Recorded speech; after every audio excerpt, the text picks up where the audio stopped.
고요한 오후에 햇살이 거실 창을 통해 부드럽게 쏟아져 들어왔다.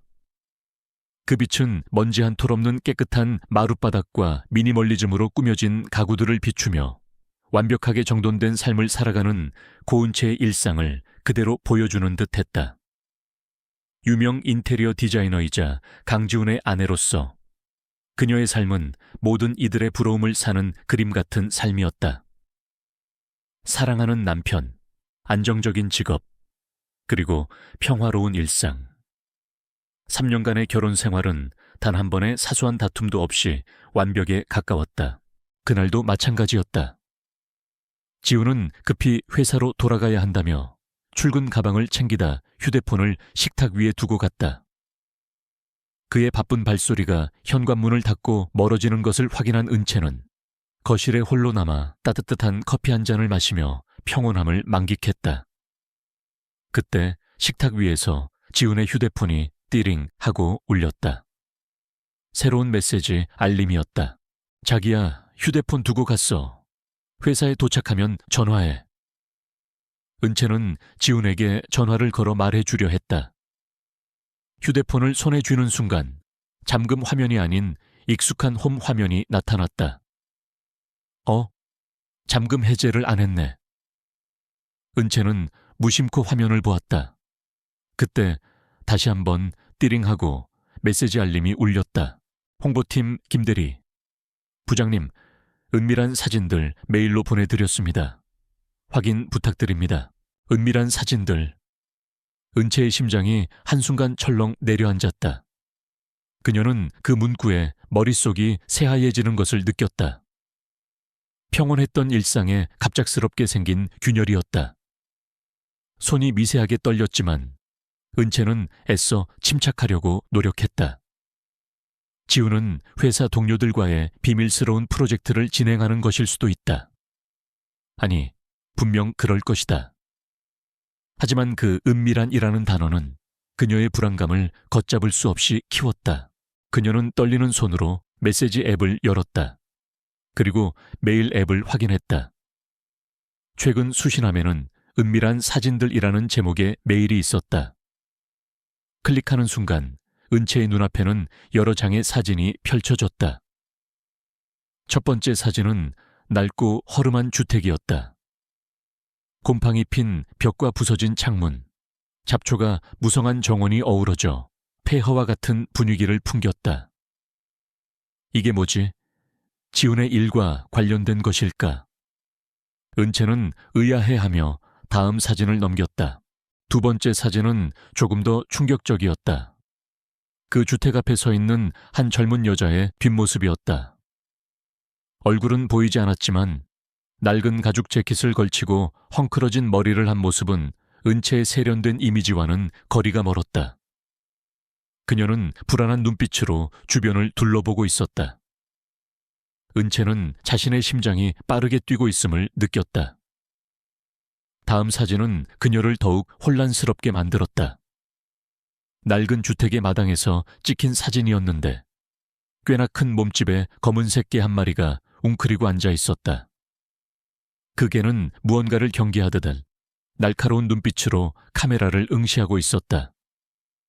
은채는 본능적으로 몸을 움츠렸다. 어릴 적부터 개를 무서워하던 트라우마가 순간적으로 되살아났기 때문이다. 그녀는 이 모든 것이 너무나 낯설고 이질적으로 느껴졌다. 지훈과는 전혀 어울리지 않는 사진들이었다. 사진들을 계속 넘기던 은채의 손이 멈췄다. 마지막 사진은 더욱 섬뜩했다. 낡은 주택 뒤편 폐차 직전의 상태인 새까맣게 불탄 차에 잔해가 찍혀 있었다. 그 주변에는 경찰 통제선이 쳐져 있었고 사진의 한쪽 구석에는 아까 그 검은 개가 서 있었다. 마치 그 사건의 목격자인 것처럼. 은채의 머릿속에 갑자기 섬광처럼 어떤 기억이 스쳐 지나갔다. 찢어지는 듯한 비명소리, 코를 찌르는 매캐한 영희 냄새, 그리고 누군가의 다급한 목소리. 서연아, 도망가. 찰나의 순간이었지만 그 이미지는 그녀의 가슴을 서늘하게 만들기에 충분했다. 서연이 누구지? 은채는 이성을 잃지 않으려 애쓰며 다시 사진들을 찬찬히 살펴보았다. 사진 속의 젊은 여자, 낡은 주택, 검은 개, 그리고 불에 탄 차. 이 모든 것들이 퍼즐 조각처럼 따로 놀고 있었다. 하지만 한 가지 분명한 것은 이 사진들이 지훈과 다른 여자 사이에 은밀한 관계를 암시하고 있다는 것이었다. 그녀의 가슴 속에서는 배신감과 의심이 소용돌이쳤다. 3년간 완벽하다고 믿었던 결혼 생활이 한순간에 거짓으로 변하는 것 같아 견딜 수 없었다. 그녀는 휴대폰을 내려놓고 심호흡을 했다. 아니야, 아직 아무것도 확실하지 않아. 지훈에게 직접 물어봐야 해. 하지만 그녀는 동시에 두려움을 느꼈다. 만약 자신의 의심이 사실이라면? 그 완벽했던 삶이 송두리째 무너져 내릴지도 모른다는 공포. 그녀는 일단 진실을 확인하기 전까지는 아무것도 내색하지 않기로 결심했다. 그날 저녁 지훈이 돌아왔다. 그는 평소와 다름없이 다정하게 은채를 맞았다. 자기야, 미안해. 급한 일이 생겨서 휴대폰도 두고 갔네. 불편하지 않았어? 그의 따뜻한 말 한마디에 은채는 잠시 흔들렸다. 그가 정말 다른 여자를 만나고 있는 걸까? 이토록 다정한 눈빛을 하고서 은채는 애써 미소 지으며 대답했다. 괜찮아. 일하다 보면 그럴 수도 있지. 근데 무슨 일 있었어? 혹시 홍보팀 김대리가 보냈다는 그 은밀한 사진들 때문이야? 은채의 말을 들은 지훈의 표정은 미세하게 굳어졌다. 그 순간 은채는 자신의 의심이 틀리지 않았음을 직감했다. 지훈은 한동안 침묵하다가 겨우 입을 열었다. 아, 그건 회사에서 진행하는 프로젝트 때문에 그래. 보안상 외부에 말할 수 없는 일이라서. 미안해. 은채야. 그의 말은 왠지 모르게 변명처럼 들렸다. 은채는 더 이상 캐묻지 않았다. 더 이상 물으면 자신이 감당할 수 없는 진실을 마주하게 될 것만 같았다. 다음 날부터 은채는 미행을 시작했다. 그녀는 지훈의 출근길을 몰래 뒤쫓았다. 지훈은 회사에 가는 척하다가 갑자기 차를 돌려 서울 외곽의 낡은 동네로 향했다. 그 동네는 휴대폰 사진 속에 허름한 주택이 있는 곳과 일치했다. 은채는 떨리는 가슴을 부여잡고 지훈의 차를 따라갔다. 그가 멈춰 선 곳은 사진 속의 그 낡은 주택이었다. 지훈은 주택 안으로 들어갔다. 그곳에는 낯선 중년 남성과 한 여자가 서 있었다. 은채는 그 모습을 보고 충격에 휩싸였다. 내가 틀리지 않았어. 정말이야. 그녀는 차 안에서 몸을 떨며 두 사람을 지켜보았다. 지훈이 그 여자에게 무언가를 건네고 있었다. 그녀는 그 모습을 사진으로 남기려 휴대폰을 들었지만 그녀의 손은 너무 떨려 제대로 된 사진을 찍을 수 없었다. 그때 갑자기 지훈이 뒤를 돌아보는 바람에 은채는 황급히 몸을 숙였다. 지훈이 그녀의 차를 발견한 것일까? 그녀는 차분함을 잃지 않으려 애쓰며 그 자리에서 벗어났다. 며칠 후 은채는 지훈에게 미안하다고 말하며 다시 한번 사진의 정체를 물었다. 지훈은 여전히 회사 프로젝트라고만 대답했다. 하지만 그의 눈빛은 흔들리고 있었다. 은채는 더 이상 그를 믿을 수 없었다. 그녀는 이제 직접 그 진실을 파헤치기로 결심했다. 그녀는 그 낡은 주택이 있는 동네를 다시 찾았다. 조용하고 낡은 동네에는 사람들의 발길이 거의 없었다. 그때 은채는 어떤 남자의 시선을 느꼈다. 키가 크고 검은 코트를 입은 남자였다. 그는 은채를 뚫어지게 쳐다보다가 이내 사라졌다. 왠지 모르게 등골이 오싹했다.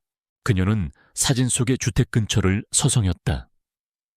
그때 근처에 있는 작은 카페의 유리창 너머로 사진 속의 그 검은 개와 꼭 닮은 개 한 마리가 보였다. 그 개는 자신을 바라보는 은채와 눈이 마주치자 짖지 않고 그저 가만히 서 있었다. 그 순간 은채는 다시 한번 섬광처럼 어떤 기억을 떠올렸다. 어린 시절 개에게 쫓기다 넘어져 다친 기억. 그 트라우마는 그녀가 개를 무서워하게 된 이유였다. 그런데 왜 지금 이 개의 눈빛에서 낯설지 않은 감정이 느껴지는 걸까? 은채는 조심스럽게 카페 안으로 들어갔다. 카페 주인은 푸근한 인상의 중년 여성이었다. 은채는 그 여자에게 사진 속의 주택을 아느냐고 물었다. 카페 주인은 은채를 묘한 눈빛으로 바라보더니 거기 예전에 큰 불이 났던 곳이죠. 불행한 일이 있었어요. 거기 살던 가족들이 모두 죽었거든요. 라고 말했다. 은채는 그 말에 숨이 멎는 것 같았다. 불에 탄 차, 그리고 화재. 모든 것이 연결되는 것 같았다. 그녀는 더 자세한 이야기를 듣고 싶었지만 카페 주인은 더 이상 말해주려 하지 않았다. 그만 물어보세요. 그 동네 사람들은 그 일을 다시 떠올리기 싫어하니까. 은채는 아쉬운 발걸음을 돌렸다. 밖으로 나오자 아까 그 검은 코트의 남자가 다시 보였다. 그는 멀리서 은채를 뚫어지게 쳐다보고 있었다. 은채는 직감적으로 그 남자가 자신과 관련된 무언가를 알고 있다고 느꼈다. 그날 밤 은채는 악몽을 꾸었다. 불길에 휩싸인 집, 비명을 지르는 사람들, 그리고 울부짖는 검은 개. 그 꿈속에서 그녀는 누군가의 손에 이끌려 집 밖으로 도망치고 있었다. 서연아, 빨리. 그 목소리가 귓가에 선명하게 들렸다. 꿈에서 깨어난 은채는 온몸이 땀으로 축축했다. 서연이라는 이름이 다시 한번 그녀의 머릿속을 맴돌았다. 도대체 서연이 누구지? 그리고 왜 지우는 이 모든 것을 숨기고 있는 것일까? 은채는 더 이상 기다릴 수 없었다. 그녀는 결심했다. 남편의 휴대폰에서 발견된 은밀한 사진들이 단순한 외도의 증거가 아니라 자신의 잃어버린 과거와 관련된 거대한 비밀의 조각임을 직감했다. 그녀는 스스로 진실을 찾아 나서기로 했다. 그리고 그 시작은 다시 그 낡은 동네를 찾아가는 것이었다. 그녀의 완벽했던 일상은 이미 산산조각이 나고 있었다. 그리고 그 조각들 사이로 감춰져 있던 충격적인 과거의 그림자가 서서히 드러나기 시작했다. 차가운 새벽 공기가 고운 채의 뺨을 스쳤다. 지난밤의 악몽 때문에 잠 못 이루고 뒤척이다 결국 집을 나선 그녀의 발걸음은 자연스럽게 사진 속 낡은 동네로 향했다. 어렴풋한 기억의 파편들이 그녀를 그곳으로 이끌고 있었다. 어제 만났던 카페 주인의 말이 계속 귓가에 맴돌았다. 거기 예전에 큰 불이 났던 곳이죠. 그 말은 단순한 정보가 아니라 그녀의 잃어버린 과거와 직결된 열쇠처럼 느껴졌다. 동이 트기 시작하는 시간, 거리는 한산했다. 은채는 사진 속의 주택을 다시 찾았다. 곰팡이가 피고 잡초가 무성한 그곳은 낮보다 더 을씨년스러운 분위기를 풍겼다. 그녀는 주택 앞을 서성이다가 낡은 대문 옆에 녹슨 작은 문패를 발견했다. 서연아, 빨리. 꿈속에서 들었던 그 목소리가 문패와 함께 겹쳐지며 그녀의 심장을 격렬하게 흔들었다. 서연, 서연이, 내 이름이 서연이었나? 혼란스러운 마음으로 주택 주변을 배회하던 은채는 폐가 옆에 있는 조그마한 골동품 가게를 발견했다. 문은 굳게 닫혀 있었지만 은채는 왠지 모르게 그곳으로 발길이 이끌렸다. 똑똑. 그녀가 조심스럽게 문을 두드리자 잠시 후 문이 열리며 푸근한 인상의 노인이 얼굴을 내밀었다. 아이고 아가씨, 이른 아침부터 무슨 일로? 노인은 은채를 보자마자 눈을 크게 뜨며 놀란 표정을 지었다. 혹시 이 동네 주민이신가요? 은채가 조심스럽게 묻자 노인은 왠지 모를 슬픈 눈으로 그녀를 바라보았다. 아가씨, 서연이 맞지요. 많이 변했지만 눈빛은 그대로구먼. 은채의 머릿속은 하얗게 변했다. 서연이라는 이름은 이제 현실이 되었다. 저는 고은채인데요. 그녀가 힘겹게 대답하자 노인은 고개를 갸웃거리며 말했다. 은채라니, 아가씨 이름은 분명 서연이었는데. 박서연, 여기 살았었잖소. 부모님하고 그리고 민혁이랑 달봉이랑 같이. 노인의 말을 들을수록 은채의 머리가 지끈거렸다. 민혁, 달봉. 낯선 이름이었지만 왠지 모르게 따뜻하고 아련한 감정이 느껴졌다. 노인은 은채를 가게 안으로 들였다. 낡은 물건들이 가득한 가게 안은 오래된 시간의 냄새로 가득했다. 노인은 은채에게 따뜻한 차 한 잔을 건네며 자신의 이야기를 시작했다. 서연 아가씨는 예전부터 우리 동네의 희망이었어요. 부모님도 좋으신 분들이었고 민혁이라는 총각하고도 둘이 아주 금슬이 좋았지. 그런데 3년 전이었나. 그날 밤 집에서 큰 불이 났고 다들 그렇게 됐지. 아가씨만 간신히 목숨을 건졌는데 그 후로 사라졌소. 은채는 충격으로 말을 잇지 못했다. 불에 탄 차, 화재, 그리고 자신만 살아남았다는 이야기. 지훈의 휴대폰에서 보았던 사진들이 의미하는 바가 이제야 명확해졌다. 그녀는 자신이 잃어버린 과거 속에 박서연이었음을 깨닫게 되었다. 그럼 민혁은 제 남자친구였나요? 그리고 달봉이는요? 은채의 목소리는 미세하게 떨리고 있었다.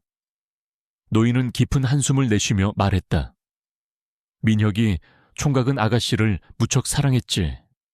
불이 났을 때도 아가씨를 먼저 구하려다.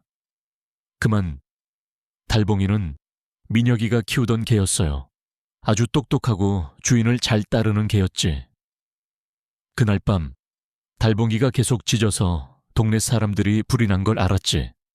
민혁이 총각이 마지막까지 아가씨를 끌어안고 달봉이를 부르던 모습이 아직도 눈에 선하오. 은채의 눈에서 뜨거운 눈물이 흘러내렸다. 낯선 사람의 입을 통해 듣는 자신의 과거가 너무나 비극적이었다. 그녀는 자신의 기억이 왜 사라졌는지, 그리고 지훈이 왜 이 모든 것을 숨겼는지 의문이 들었다. 그럼 그 후로 달봉이는 어떻게 됐나요? 그리고 제가 왜 이 기억들을 모두 잊고 살았던 거죠? 노인은 고개를 가로저었다. 그건 잘 모르겠어요.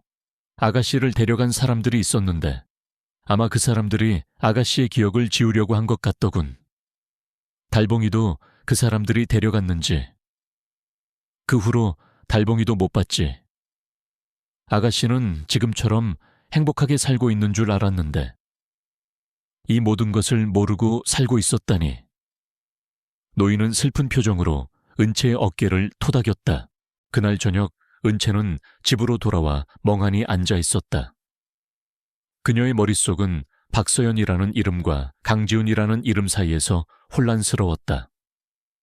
그리고 그 모든 것의 중심에 놓인 민혁과 달봉이라는 존재.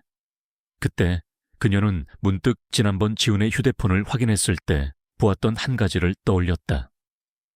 책상 서랍 안, 지훈이 즐겨보던 오래된 책 사이에 무언가 숨겨져 있었던 것 같았다. 은채는 떨리는 손으로 책상 서랍을 열었다. 지훈이 보던 책들을 조심스럽게 꺼내자 책의 뒷부분에 조그맣게 파인 공간이 있었다. 그 속에는 낡은 가죽 목걸이와 함께 USB가 들어있었다. 가죽 목걸이에는 달봉이라는 글자가 새겨져 있었다. 노인의 말이 사실이었다. 달봉은 실제로 존재했던 존재였다. 은채는 USB를 컴퓨터에 연결했다. 암호가 걸려 있었다. 강지훈이라면 어떤 암호를 썼을까? 은채는 지훈의 생일, 결혼기념일 등 여러 암호를 시도했다. 모두 실패했다. 그때 그녀는 문득 지훈이 항상 사랑하는 사람이라고 부르던 민혁이라는 이름이 떠올랐다. 혹시 민혁의 생일? 그녀는 민혁의 생일을 알지 못했다.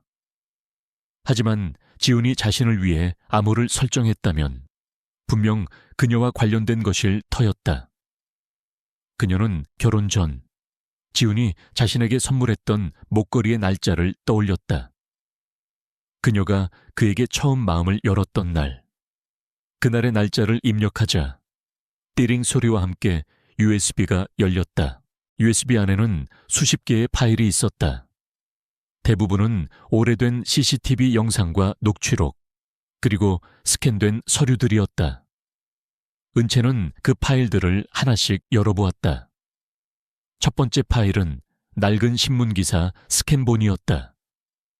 고등학생 박서연, 교통사고로 가족 모두 잃고 혼수 상태라는 제목의 기사였다.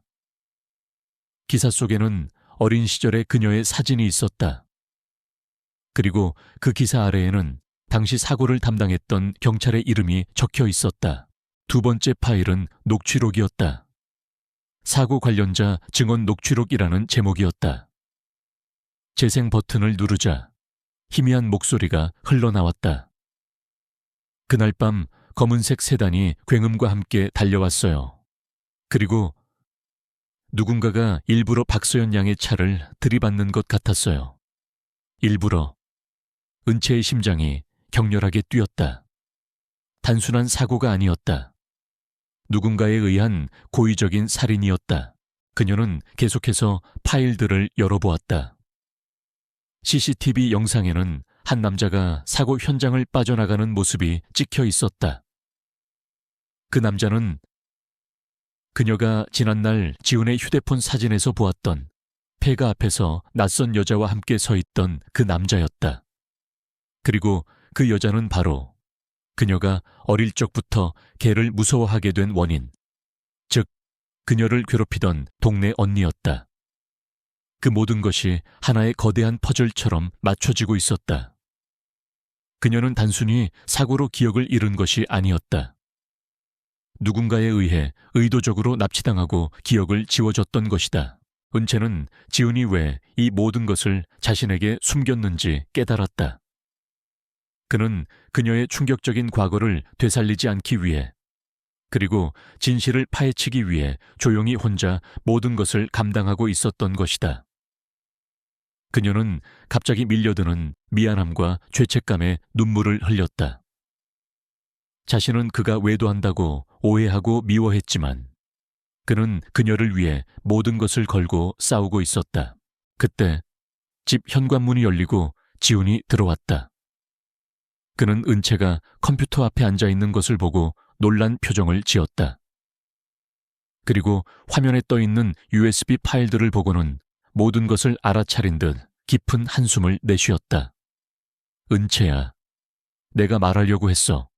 하지만 차마 말할 수가 없었어. 너에게 이 끔찍한 기억을 다시 떠올리게 하고 싶지 않았어. 지훈의 목소리는 슬픔으로 가득했다. 은채는 그에게 다가가 안겼다.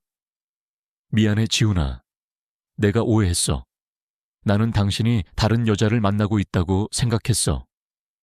당신이 내 과거를, 내 진실을 지켜주려고 했다는 것을 몰랐어. 은채의 눈물은 멈추지 않았다. 그녀는 이제 모든 것을 알게 되었다. 그녀의 과거는 단순한 사고가 아니었다. 그것은 거대한 음모와 복수, 그리고 배신이 얽힌 비극적인 이야기였다. 그녀는 이제 더 이상 고은채라는 이름으로 완벽한 삶을 살아갈 수 없다는 것을 깨달았다. 그녀의 내면에서는 박서연의 복수심과 함께 잃어버린 기억을 되찾고 진실을 밝히려는 강한 의지가 솟아오르고 있었다. 그리고 그 모든 것의 중심에 있는 달봉이라는 이름의 개.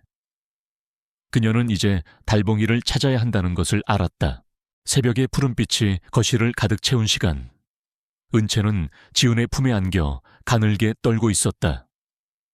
그의 심장 박동 소리가 그녀의 귓가에 울리며 자신이 오해했던 지난날의 미안함과 잃어버린 과거의 비극적인 진실이 뒤섞여 그녀를 압도했다.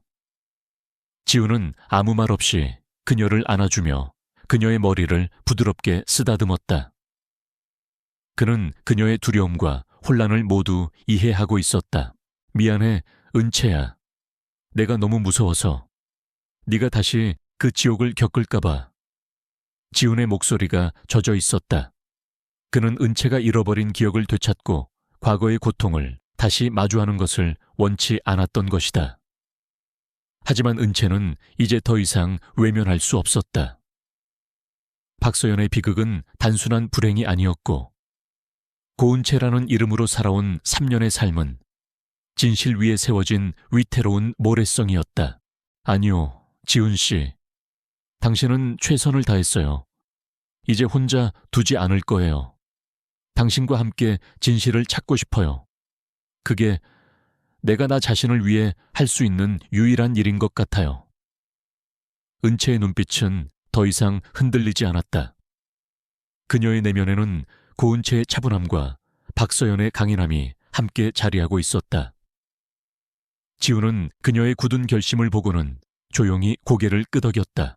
그날 아침 두 사람은 함께 지훈의 USB를 다시 살펴보았다. CCTV 영상, 녹취록, 신문 기사들. 모든 증거들은 한 사람을 가리키고 있었다. 바로 지훈이 다니고 있는 대기업 한서그룹의 이사 김성태였다. 김성태는 과거 은채의 아버지와 사업을 진행하다가 은채 아버지의 기술을 가로채려 했고 그 사실을 알게 된 은채의 가족이 반발하자 화재 사고를 위장하여 그들을 살해하려 했던 것이다. 지훈은 우연히 그 사실을 알게 되었고 은채를 만나 사랑에 빠진 후 그녀의 과거를 조사하며 은밀하게 증거를 모아왔다. 그는 김성태의 비서로 위장하여 그의 주변에 머물며 결정적인 증거를 찾으려 했던 것이다. 그럼 그 낡은 동네에 나타났던 그 여자, 그 사람은 누구예요? 은채는 지난번 지훈의 휴대폰 사진에서 보았던 젊은 여자의 정체가 궁금했다.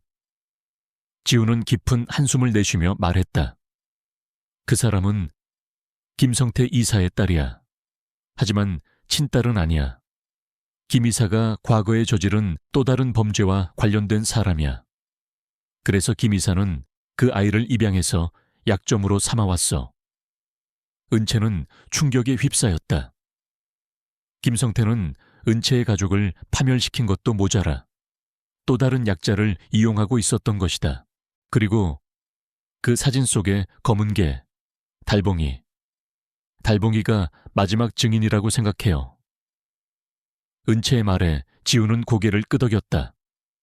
맞아. 그날 밤 달봉이는 사고 현장에 있었어. 민혁이 형이 달봉이에게 중요한 단서를 숨겨놓았을 수도 있다고 생각했지. 하지만 김성태 일당이 달봉이를 먼저 빼돌렸어. 은채는 지훈과 함께 본격적으로 조사를 시작했다. 그들은 김성태의 행적을 추적하고 그와 연관된 사람들을 찾아다녔다. 가장 먼저 찾아간 곳은 지훈의 USB 파일에 있던 증언 녹취록 속의 목소리 주인공이었다. 그는 화재 사고를 목격했던 동네 주민이었지만 김성태 일당의 협박에 못 이겨 입을 다물고 있었다. 처음에는 그들은 은채와 지훈을 경계했다. 하지만 은채가 잃어버린 기억 속에 박서연이라는 것을 알게 되자 그들은 눈물을 흘리며 지난날의 이야기를 털어놓았다. 아가씨, 정말 살아있었구먼. 그날 밤 김성태의 부하들이 민혁이 총각을 그리고 달봉이를 데려갔어. 달봉이가 뭔가 중요한 것을 물고 있었는데 그걸 빼앗으려고 은채는 머리를 망치로 맞은 듯한 충격을 받았다. 민혁은 그녀를 구하려다 사망한 것이 아니라 김성태의 부하들에게 살해당했던 것이다. 그리고 달봉이는 그 모든 것을 목격한 유일한 증인이었다. 그녀는 이제 달봉이를 반드시 찾아야겠다는 결심을 더욱 굳혔다. 지훈은 회사의 기밀 자료를 몰래 빼돌려 김성태의 비리 증거를 추가로 확보했다. 김성태는 한서그룹의 기술을 빼돌려 자신의 자회사를 설립하고 그 과정에서 은채 아버지의 기술을 도용했던 것이다. 그는 은채의 아버지에게 큰 빚을 지고 있었고 그 빚을 갚기 위해 범죄를 저질렀던 것이다. 은채는 그 사실을 알게 되자 자신이 단순히 희생자가 아니었음을 깨달았다. 그녀의 아버지는 억울하게 희생당한 것이었다. 그들의 조사망이 좁혀져 오자 김성태는 서서히 그들의 존재를 눈치채기 시작했다. 그는 지훈이 자신을 미행하고 있다는 것을 알게 되었고 그의 뒤를 캐기 시작했다. 김성태는 지훈이 은채와 결혼했다는 사실을 알게 되자 충격과 분노에 휩싸였다. 박서연이 살아있었다니, 게다가 내 부하 직원과 결혼까지 했다고. 그의 악랄한 본성이 서서히 드러나기 시작했다. 그는 은채와 지훈을 처리하기 위해 자신의 부하들을 동원하기 시작했다. 어느 날 은채는 지훈과 함께 과거의 사고 현장을 다시 찾았다. 낡은 주택 마당에는 여전히 잡초가 무성했고 불에 탄 자동차의 잔해는 없었지만 그곳에는 과거의 비극적인 그림자가 남아있었다. 은채는 그곳을 걷다가 문득 낡은 마당 구석에 파묻힌 조그만 무언가를 발견했다. 그녀는 조심스럽게 그것을 파냈다. 그것은 낡은 가죽 목걸이였다. 달봉이의 목걸이와 꼭 닮은. 그곳에는 서연이라는 이름이 새겨져 있었다. 그녀는 그 목걸이를 보며 과거의 기억을 되찾으려 애썼다. 그때 멀리서 검은 코트를 입은 남자가 그녀를 지켜보고 있는 것을 발견했다. 지난번 그녀를 따라왔던 바로 그 남자였다. 그는 그녀와 눈이 마주치자 굳은 표정으로 서둘러 자리를 피했다. 은채는 직감했다. 그 남자는 김성태의 부하가 아닐지도 모른다. 그의 눈빛에는 경계심보다는 왠지 모를 슬픔과 연민이 담겨 있었다. 은채는 지훈에게 그 남자의 이야기를 했고 지훈은 그를 조사하기 시작했다. 그의 정체는 놀랍게도 과거 김성태의 부하로 일했지만 양심의 가책을 느껴 그를 배신하고 달아난 남자였다. 그는 은채의 가족에게 일어난 모든 비극을 알고 있었고 달봉기를 데리고 도망친 사람이기도 했다. 달봉기를 찾을 수 있을 거야. 은채의 목소리가 희망에 차 있었다. 그녀는 이제 달봉을 찾는 것이 단순히 과거의 기억을 찾는 것을 넘어 민혁의 복수를 해주고 아버지의 억울함을 풀어주는 일임을 깨달았다. 달봉기가 가지고 있었을지도 모르는 결정적인 단서. 그것은 김성태를 무너뜨릴 마지막 퍼즐 조각이었다. 그날 밤 은채는 지훈의 휴대폰을 보다가 다시 한번 충격에 휩싸였다. 김성태에게서 온 메시지였다. 강 부장, 당신이 내 뒤를 캐고 있다는 것을 알고 있다. 박서연을 데리고 사라지든지 아니면 네가 사랑하는 사람을 잃게 될 것이다. 지훈은 이미 김성태에게 모든 것을 들킨 상태였다. 그리고 그는 이미 김성태의 함정 속으로 걸어 들어가고 있었다. 은채는 더 이상 지체할 수 없음을 깨달았다. 그녀는 이제 직접 김성태와 맞서 싸울 준비를 해야 했다. 그녀의 복수는 이제 시작되었다. 김성태의 경고 메시지는 은채와 지훈의 심장을 동시에 조여왔다. 더 이상 숨바꼭질이 아니었다. 거대한 괴물이 이제 그들의 존재를 완전히 알아차리고 정면으로 공격해오려 하고 있었다. 은채는 더 이상 수동적으로 끌려다니지 않기로 결심했다. 고은채가 아닌 박서연으로서 그녀의 가족과 민혁, 그리고 달봉이의 억울함을 풀어주기 위해 직접 나설 차례였다. 지훈 씨, 이젠 우리가 먼저 움직여야 해요. 김성태가 우리의 약점을 노리고 있다는 걸 알았으니 우리가 그의 약점을 찾아내야 해요. 은채의 눈빛은 흔들림이 없었다. 지훈은 그런 그녀의 강인함에 놀라면서도 한편으로는 걱정이 앞섰다. 은채야, 혹시라도 위험해질까봐 걱정돼. 그 사람은 어떤 짓이든 할 수 있는 사람이야. 괜찮아요. 저 혼자가 아니잖아요. 당신이 있잖아요. 은채는 지훈의 손을 잡으며 말했다. 그들의 손은 서로의 온기를 나누며 더욱 단단하게 얽혔다. 그들은 김성태의 가장 큰 약점인 그가 입양한 딸 김이나를 조사하기 시작했다. USB 속의 자료들을 꼼꼼히 살피던 은채는 예나의 입양 서류와 관련된 파일에서 수상한 점을 발견했다. 예나의 친부모는 서류상으로는 사망한 것으로 되어 있었지만 은채는 그 서류의 필체가 어딘가 익숙하다는 느낌을 받았다.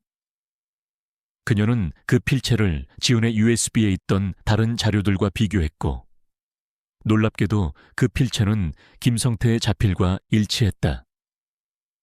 김성태가 예나의 친부모를 사망한 것으로 조작했을 가능성이 높았다.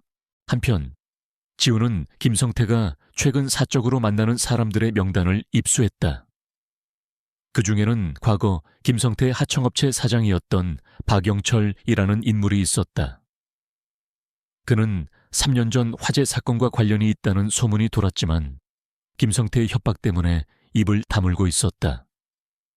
지훈은 은채에게 이 사실을 알리고 함께 박영철을 찾아갔다. 박영철은 처음에는 그들을 외면했다. 낡은 창고에서 혼자 술을 마시며 폐인처럼 살고 있는 그는 과거의 죄책감에 짓눌려 있었다. 하지만 은채가 박서연이라고 밝히자 그의 눈빛은 흔들리기 시작했다. 서연 양 정말 살아있었구먼. 나는 그날 밤 김 이사가 시키는 대로 그저 민혁이를 막으려 했을 뿐이야. 하지만 불길이 너무 거세서 그리고 김 이사가 달봉이를. 박영철은 흐느끼며 당시의 상황을 털어놓았다. 김성태는 화재가 발생한 후 달봉이가 화재 현장에서 무언가를 물고 도망치는 것을 보고 자신의 부하들에게 달봉이를 잡으라고 지시했던 것이다. 달봉이는 필사적으로 도망치다가 박영철의 채 치여 부상을 입었고 그 후 김성태의 부하들에게 잡혀갔다. 달봉이는 어디 있어요? 지금 어디에 있나요? 은채는 다급하게 물었다. 박영철은 고개를 가로저었다. 모르겠어요. 나도 그 후로는 그때 김 이사가 달봉이를 없애버리라고 지시했으니 아마도. 박영철의 말이 은채의 심장을 무너뜨렸다. 달봉이가 죽었을지도 모른다는 생각에 그녀는 절망감에 휩싸였다. 그때 박영철은 은채를 보며 무언가 생각난 듯 덧붙였다. 근데 달봉기를 데려간 부하 중에 한 명이 김 이사를 배신하고 달아났다는 소문이 있었어요. 그는 원래 달봉기를 좋아했었거든. 그의 이름은 조명호라고 했나. 은채는 직감적으로 그 조명호라는 이름이 지난번 자신을 지켜보던 검은 코트의 남자임을 알았다. 그는 달봉이를 죽이지 않았을 것이다. 오히려 그를 살렸을지도 모른다. 희망의 빛이 그녀의 마음속에 다시금 피어올랐다. 한편 김성태는 지훈이 박영철을 만났다는 사실을 알고 분노했다. 그는 은채가 아직 살아있다는 사실에 대한 증거를 찾기 위해 은채의 집을 감시하기 시작했다. 그리고 그는 은채와 지훈이 함께 움직이고 있다는 사실에 확신을 가졌다. 김성태는 이제 더 이상 기다릴 수 없다고 판단했다. 그는 은채의 가장 소중한 것을 빼앗아 그녀를 무너뜨리기로 결심했다. 그날 저녁 은채는 지훈과 함께 저녁 식사를 하고 있었다.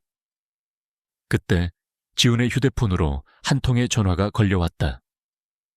발신자는 장 형사였다. 지훈은 긴장한 표정으로 전화를 받았다. 네, 장 형사님. 무슨 일? 네? 지금 어디 계시다고요? 지훈의 얼굴이 새하얗게 변했다. 은채야, 미안해. 잠깐 회사에 다녀와야 할 것 같아. 지훈은 급히 전화를 끊고 밖으로 나갔다. 은채는 불안한 마음으로 그를 붙잡았다. 무슨 일이에요? 지훈 씨. 말해줘요. 아무것도 아니야. 걱정하지 마. 지훈은 은채의 이마에 입을 맞추고 서둘러 집을 나섰다. 그가 나간 뒤 은채는 지훈의 휴대폰을 확인했다. 전화 목록에는 장 형사의 전화 기록이 없었다. 은채는 직감했다. 장 형사는 가짜였다. 그리고 지훈은 지금 김성태의 함정에 빠진 것이다. 그때 집 현관문이 열리며 한 여자가 들어왔다. 은채의 여동생 고은별이었다. 그녀는 3년 전 은채가 교통사고로 기억을 잃은 후 혼자 살고 있는 유일한 가족이었다. 은채는 은별을 보고 반가움에 눈물을 흘렸다. 언니, 나야, 은별이. 은별은 은채를 끌어안고 울었다. 하지만 은채는 은별의 품에 안겨 있는 동안 그녀의 표정이 왠지 모르게 이상하다는 것을 느꼈다. 은별의 눈빛은 슬픔에 잠겨 있었지만 그 뒤에는 왠지 모를 불안함과 공포가 서려 있었다. 언니, 나 아까 어떤 남자한테 전화가 왔었는데 아는 사람인가 해서. 은별은 조심스럽게 말했다. 은채는 불안한 마음에 물었다. 무슨 남자? 뭐라고 하던데?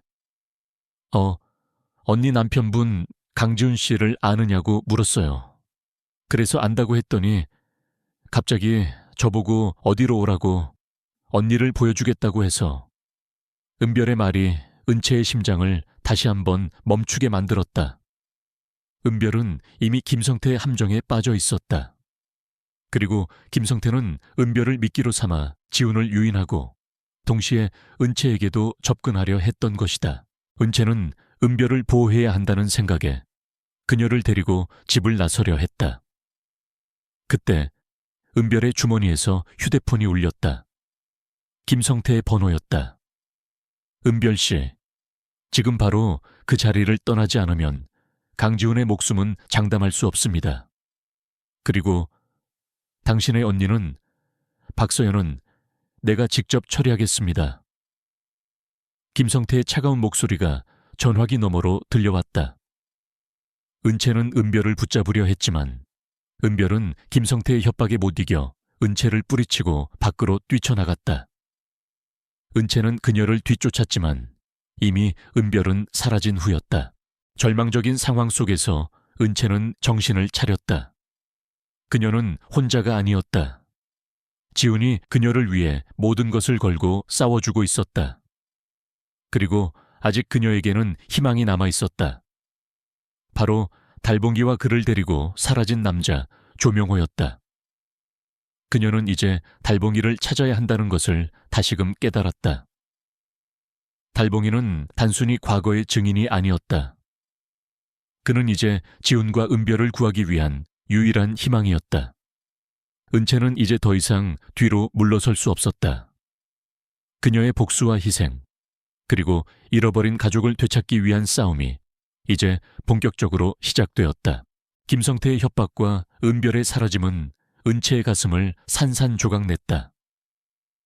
지훈은 김성태의 함정에 빠져 어디론가 끌려갔고 그녀의 유일한 가족이었던 은별마저 눈앞에서 사라졌다. 모든 것을 잃었다는 절망감 속에서 은채는 무너질 뻔했다. 하지만 그녀는 자신을 위해 싸우고 있는 지훈과 비극적인 과거 속에서 희생된 민혁과 부모님, 그리고 어린 은별을 위해 반드시 일어나야 했다. 그때 그녀의 눈에 문득 낡은 가죽 목걸이가 들어왔다. 달봉. 그 이름은 단순한 게 이름이 아니었다. 그것은 희망이었고 진실을 밝힐 마지막 열쇠였다. 은채는 조명호를 찾아 달봉이의 행방을 알아내야 했다. 그녀는 지훈의 USB 파일에 있던 조명호의 인적 사항을 다시 살펴보았다. 그는 3년 전 김성태의 부하로 일했지만 양심의 가책을 느껴 도망친 후 은둔 생활을 하고 있었다. 은채는 그의 마지막 거주지를 찾아갔다. 낡은 창고가 즐비한 외곽 지역이었다. 그녀는 그곳을 며칠 동안 헤매다 마침내 한 창고 문틈으로 비치는 희미한 불빛을 발견했다.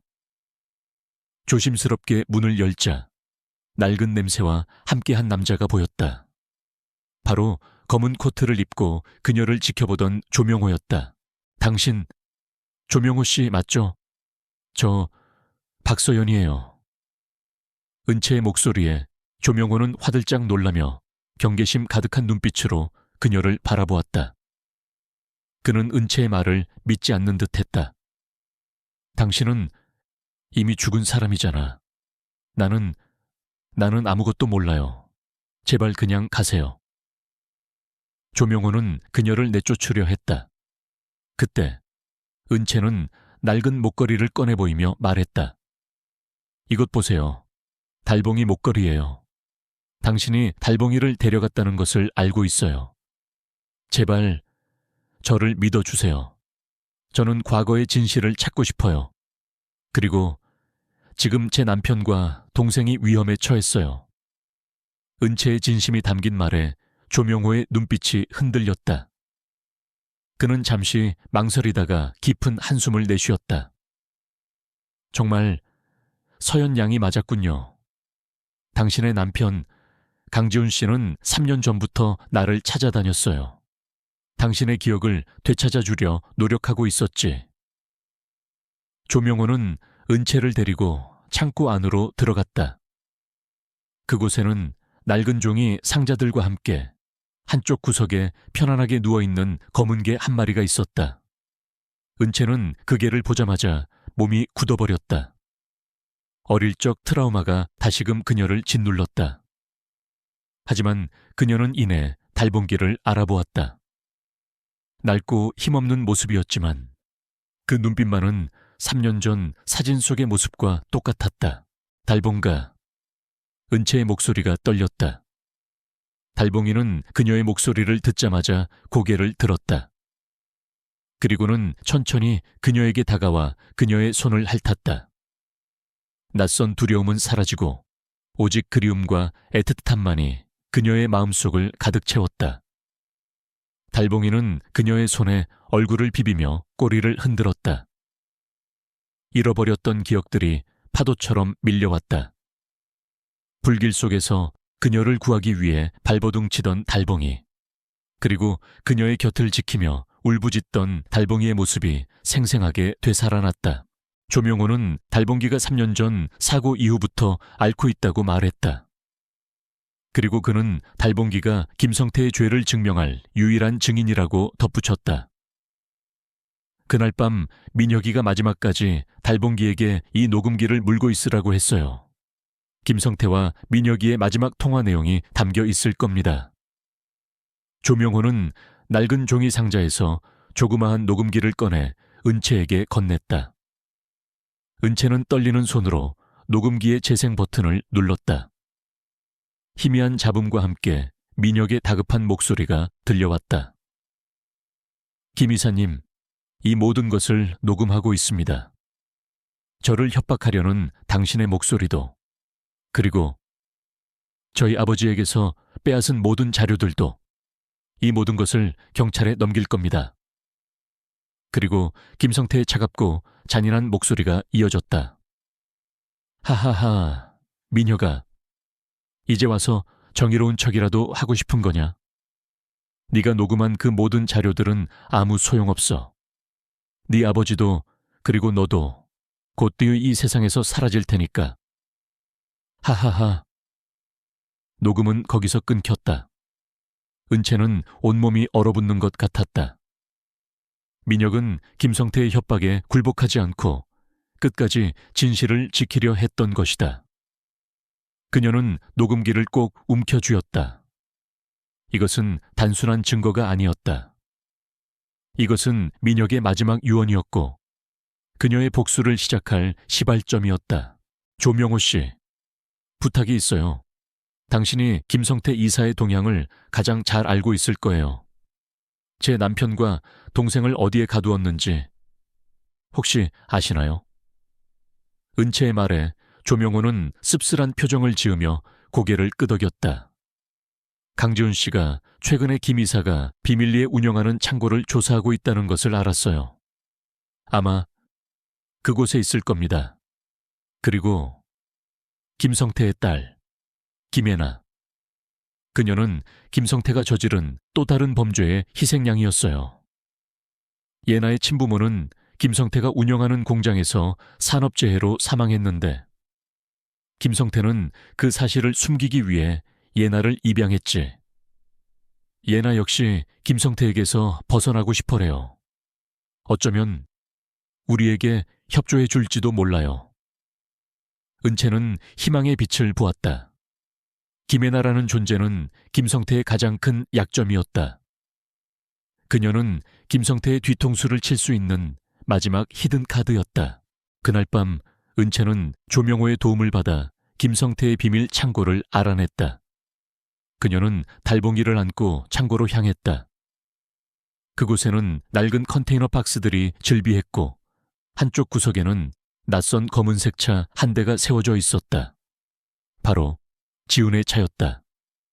그녀는 가슴이 미어지는 것을 느꼈다. 지훈이 이곳에 갇혀 있을지도 모른다는 생각에 그녀는 창고 안으로 들어섰다. 누구야? 거기 서. 창고 안에는 김성태의 부하들이 있었다. 그들은 은채를 발견하고 그녀를 향해 달려들었다. 은채는 달봉이를 품에 안고 필사적으로 도망쳤다. 그때 달봉이가 갑자기 짖기 시작했다. 컹컹.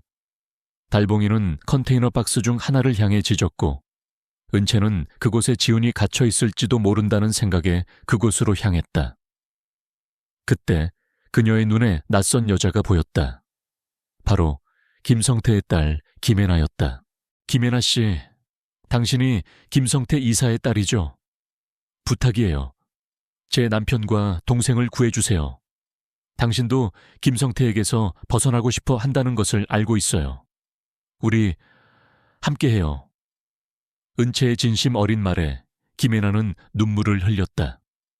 그녀는 김성태에게 복종하는 척했지만 사실은 그에게서 벗어나기 위해 은밀하게 증거를 모으고 있었다. 그녀는 은채에게 다가가 열쇠를 건넸다.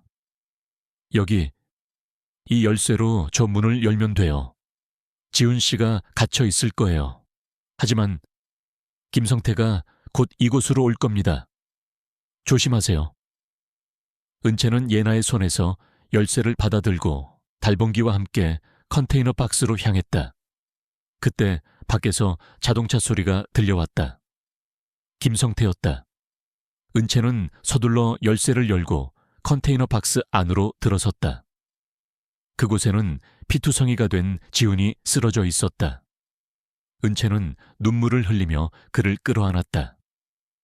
지훈은 희미한 의식 속에서 은채를 바라보며 미소를 지었다. 은채야, 내가 널 지켜줄게. 미안해.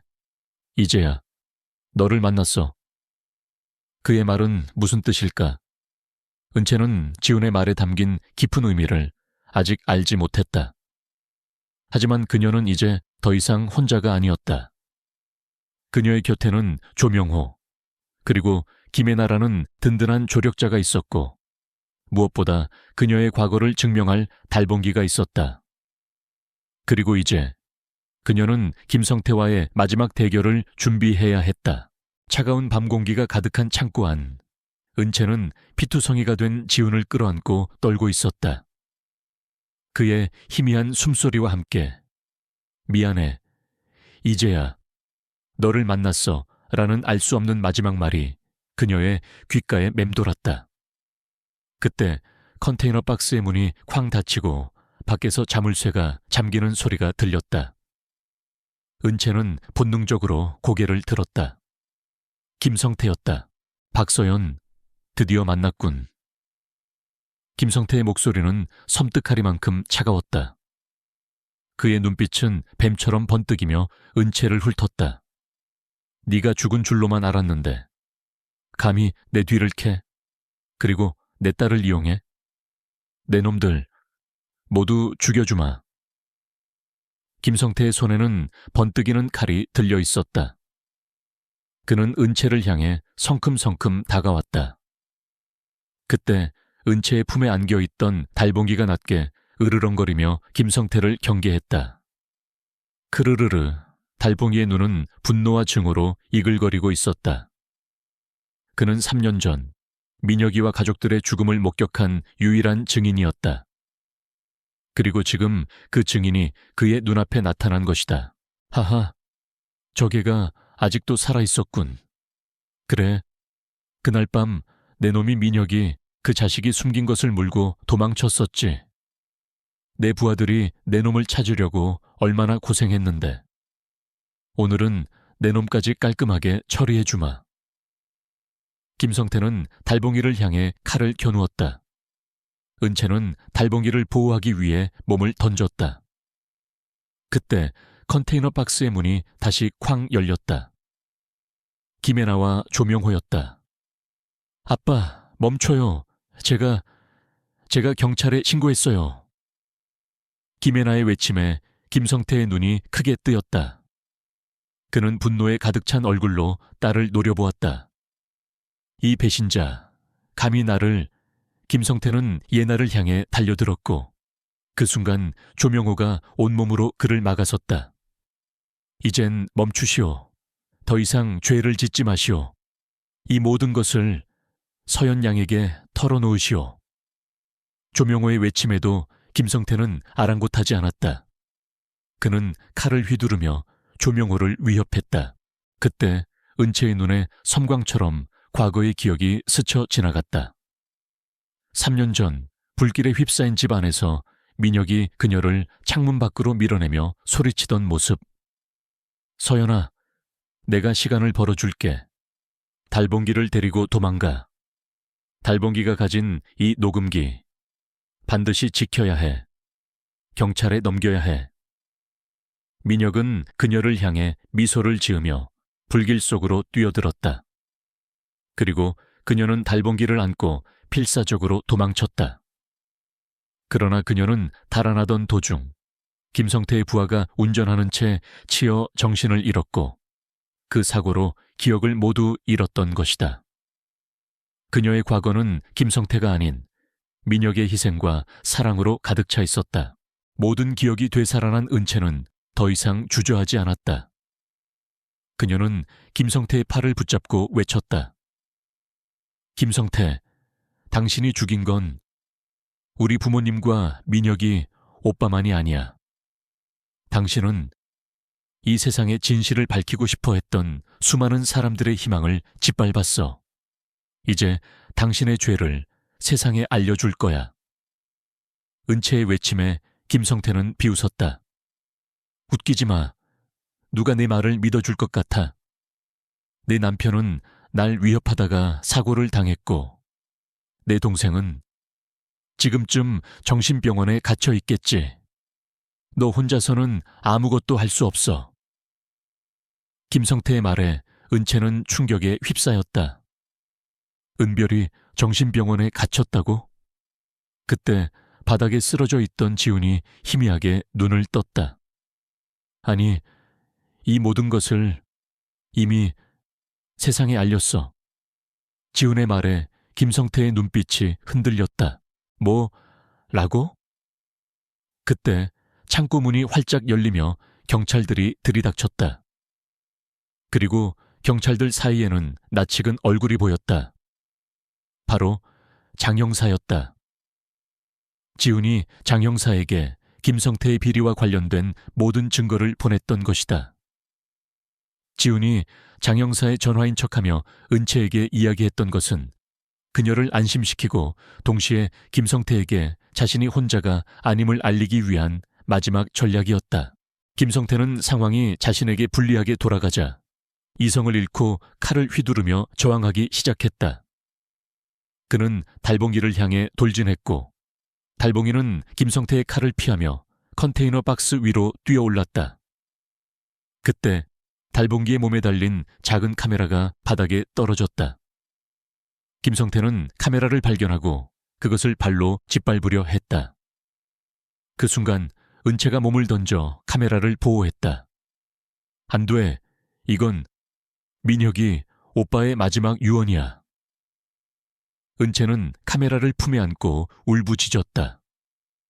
그 카메라 안에는 민혁이 화재 당시 김성태의 부하들과 싸우는 모습, 그리고 김성태가 직접 민혁이를 위협하는 모습이 모두 담겨 있었다. 경찰들이 김성태를 제압했다. 그는 발버둥치며 울부짖었지만 이미 때는 늦었다. 그의 모든 범죄는 세상에 드러났다.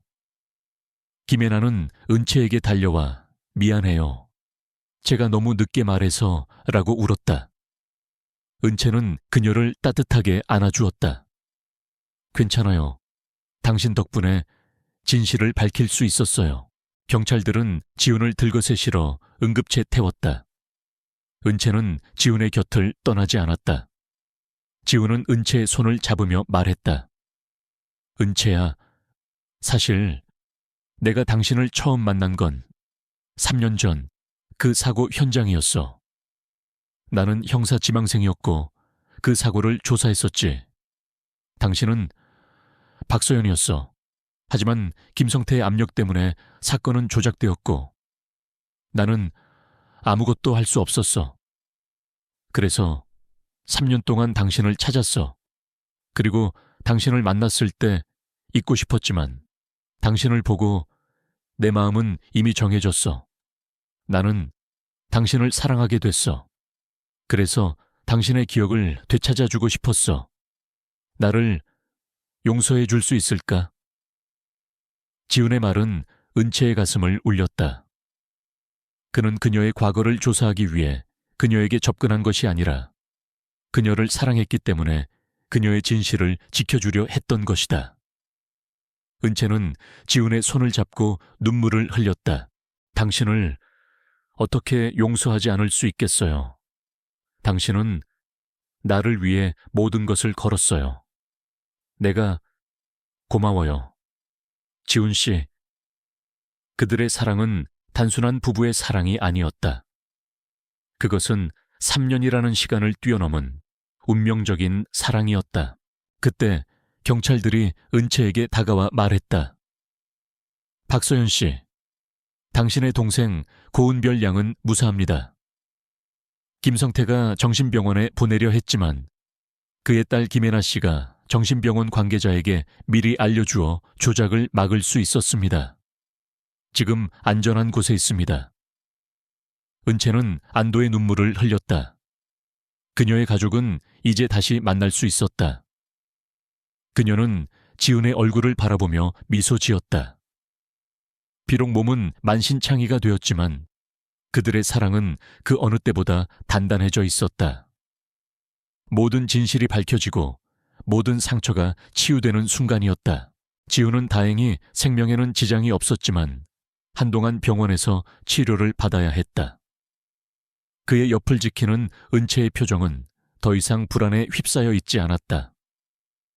3년이라는 긴 시간 동안 잃어버렸던 모든 퍼즐 조각들이 제자리를 찾았고 비로소 그녀의 삶은 완벽한 그림이 되었다.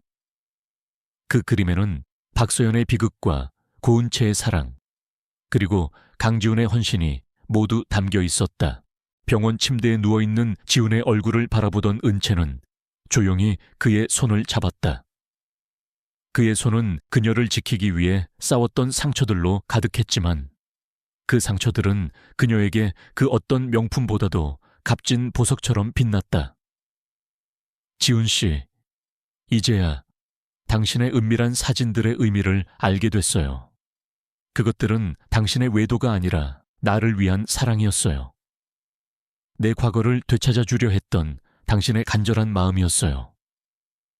은채의 눈에서 눈물이 흘러내렸다. 그녀는 지훈의 뺨에 살짝 입을 맞추었다. 지훈은 희미하게 미소 지으며 그녀의 손을 더욱 단단히 잡았다. 은채야, 내게 와줘서 고마워. 내가 아무것도 모른 채 살아가는 너를 보면서 가슴이 찢어지는 것 같았어. 하지만 이제 너는 모든 것을 알게 됐잖아. 이제부터는 행복해질 일만 남았어. 김성태는 횡령, 살인교사 등 수많은 죄목으로 구속되었고 한서그룹은 그의 비리가 세상에 알려지면서 큰 위기에 처했다. 김성태에게 협력했던 부하들은 모두 법의 심판을 받게 되었고 김성태의 딸이었던 김혜나는 증인으로 출석하여 자신의 아버지를 고발했다. 그녀는 법정에서 눈물을 흘리며 아버지가 저에게 거짓된 삶을 살게 했습니다. 하지만 저는 이제 제 진짜 삶을 찾고 싶습니다. 라고 말했다. 그녀의 용기 있는 행동은 많은 사람들의 지지를 받았다. 조명호 역시 김성태의 죄를 증언하고 경찰에게 자수했다.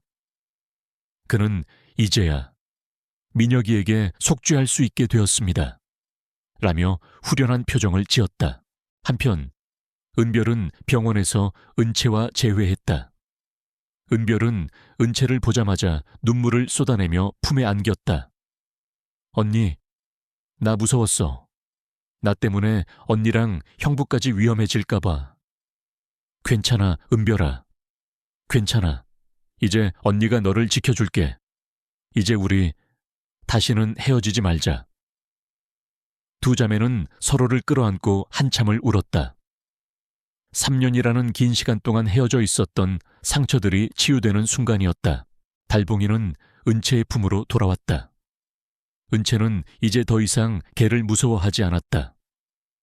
달봉이는 그녀의 곁에 그림자처럼 머물며 그녀가 잠든 동안에는 그녀의 발치에서 곤히 잠들었다. 달봉이는 단순한 애완견이 아니었다. 그는 그녀의 가족이었고 민혁의 마지막 유언을 지키고 그녀의 과거를 증명해준 충실한 친구였다. 달봉이의 존재는 은채의 마음속 깊은 곳에 남아있던 과거의 상처를 따뜻하게 어루만져 주었다. 지훈이 퇴원한 날, 은채는 지훈과 은별, 그리고 달봉기와 함께 과거 그녀의 집이 있었던 낡은 동네를 찾았다. 폐허가 되었던 그녀의 집은 깨끗하게 정리되어 있었다.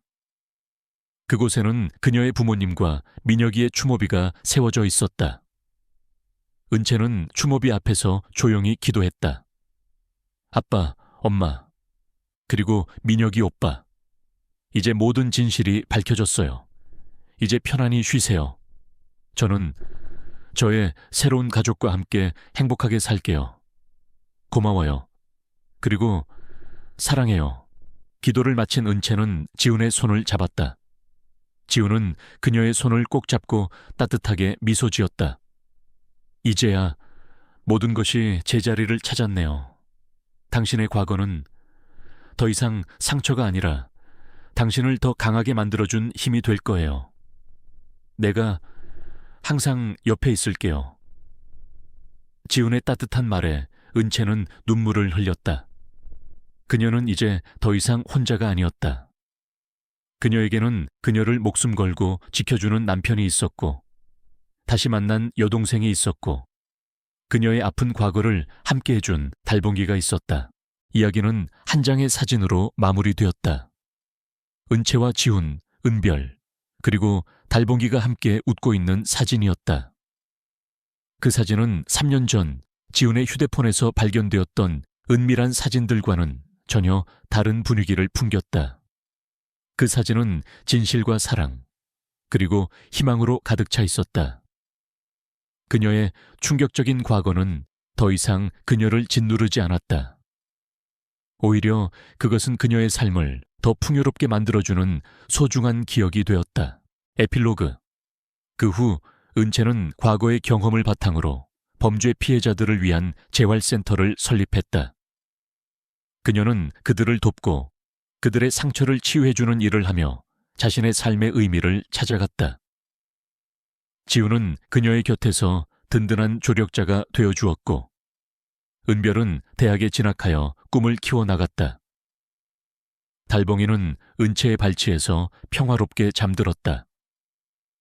그들의 삶은 여전히 평범했지만 그 안에는 3년이라는 긴 시간을 뛰어넘어 서로를 찾은 진실과 사랑으로 가득 차 있었다.